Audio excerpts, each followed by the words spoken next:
करुणा शर्मा यांनी धनंजय मुंडे यांच्या विरोधात पोलिसात तक्रार दाखल केली आणि पुन्हा एकदा धनंजय मुंडे यांच्या हकालपट्टीची मागणी होऊ लागली आहे। करुणा यांची बहीण रेणू शर्मा हिने केलेल्या आरोपांनंतर सुद्धा धनंजय मुंडेंच्या राजीनाम्याची मागणी झाली होती।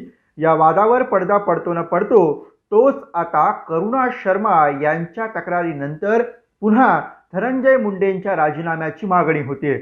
स्वतः करुणा शर्मा यांनी पोलिसात दिलेल्या तक्रारीत धनंजय मुंडेंवर कारवाईची मागणी केली आहे।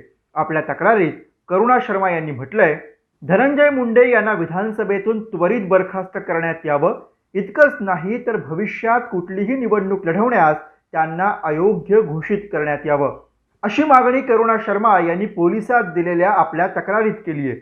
धनंजय मुंडे यांनी आपल्या 2 मुलांना बंगल्यावर डांबून ठेवल्याचा आरोपही त्यांनी केलाय, पण काही वृत्तवाहिन्यांनी दिलेल्या वृत्तानुसार मुंडेंनी हे आरोप फेटाळलेत।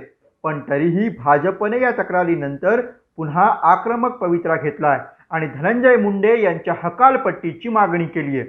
आधी स्वतःची लग्नाची पत्नी, त्यानंतर करुणा शर्मा, त्यानंतर तिची धाकटी बहीण रेणू शर्मा, 3 महिलांचं पत्नीच्या नावाने शोषण करणारा समाज कल्याण मंत्री धनंजय मुंडेंची मंत्रिमंडळातून ताबडतोब हकालपट्टी झालीच पाहिजे।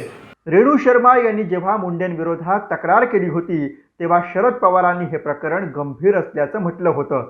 या वक्तव्यानंतर मुंडेंच्या राजीनाम्याची चर्चा सुरू झाली होती, पण त्यानंतर अशा काही घटना घडल्या की धनंजय मुंडे यांना या प्रकरणात दिलासा मिळाला। स्वतः रेणू शर्माने सुद्धा तक्रार मागे घेतली, पण अचानक आता धनंजय मुंडे ज्या महिलेसोबत परस्पर सहमतीने संबंधात आहेत त्या करुणा शर्मा यांनी पोलिसात धाव घेतल्याने आणि गंभीर स्वरूपाचे आरोप केल्याने मुंडेंच्या राजीनाम्याची मागणी होतीये। त्यामुळे आता या प्रकरणात पुढे काय होतं हे पाहायला हवंय। सर्व प्रकारच्या ताज्या अपडेट्ससाठी लोकमतचं यूट्यूब चॅनल आजच सबस्क्राईब करा। जर हा व्हिडिओ फेसबुकवर बघत असाल तर आमचं फेसबुक पेज लाईक करा, तिथेही आम्हाला फॉलो करा। धन्यवाद।